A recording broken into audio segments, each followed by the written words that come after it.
Hello and welcome. I hope that you are all doing well. Thank you so much for joining me here today to talk about books. And our book today is my second book for January, and it is the book I selected for my blue spin of the color wheel, and it is a very dark blue. By the time you read this, I'll be gone. And this book is the first in the YA Murder, She Wrote mystery series by Stephanie Kuehn. And these books are based on the 1980s television Murder, She Wrote series. And in that series, the author Jessica Fletcher would solve mysteries in her hometown of Cabot Cove. In the books, Jessica's great niece, Beatrice Fletcher, or Bea, is living with her father in Cabot Cove after her mother went through a long illness and has died. She got through that difficult time by relying on her friend Jackson and her therapist, Dr. Wingate.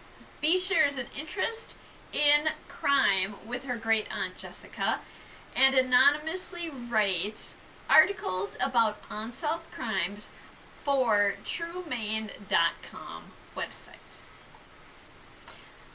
Jackson's home life isn't the greatest. His parents' expectations are really high.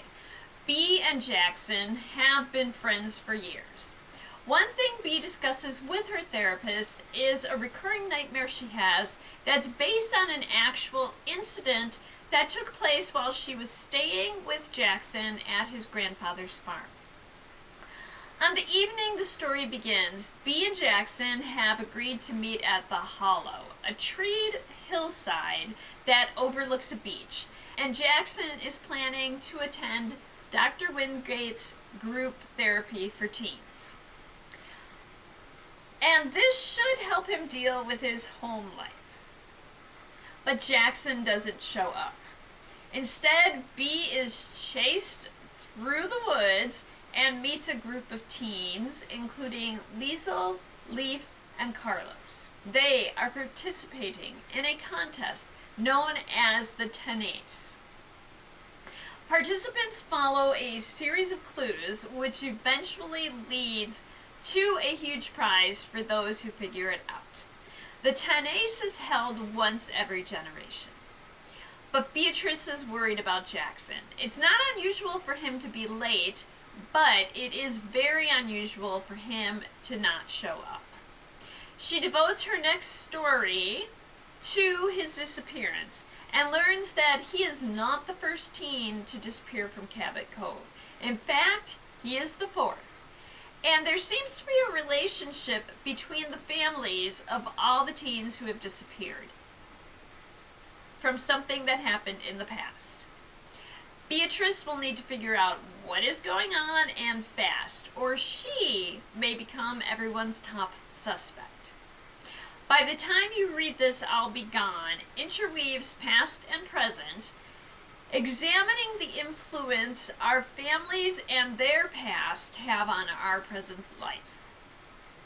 Part of what makes this book enjoyable is the insertion of text messages and articles that Beatrice writes for TrueMaine.com. We're also going to take a look at 3 other YA mysteries that have some form of media included, whether that is a podcast or text messages or transcripts from police interviews. First up is Sadie by Courtney Summers, another YA mystery. Sadie has been trying to be a parent to her younger sister Maddie in their isolated small town. Then Maddie is found murdered, and the police botch the investigation. Sadie decides to take matters into her own hands and takes off following her sister's killer. A reporter overhears her story and is obsessed. He starts a podcast tracking Sadie and trying to figure out what happened, hoping that he does and that he finds Sadie before it's too late. Grown by Tiffany D. Jackson. Enchanted Jones dreams of being a singer, and when R&B legend Corey Fields takes her under his wing, she thinks her dream is about to come true. But that dream becomes a nightmare. Corey is overbearing, controlling, and abusive. And when she wakes up with blood on her hands and no idea of what happened the night before, Enchanted becomes the #1 suspect in the murder of Corey Fields. Will they discover who really killed Corey, or is Enchanted going to be the one to pay?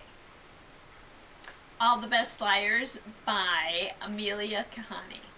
Sid, Rain, and Bree grew up best friends from the wrong side of the tracks, each of them wanting to find a way out. Then, 2 weeks before the end of high school, a deadly fire breaks out.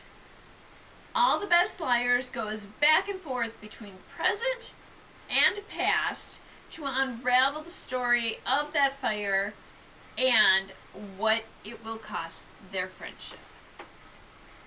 And there you are. I hope that you enjoyed this look at By the Time You Read This, I'll Be Gone, and other mysteries that weave social media and technology into the story.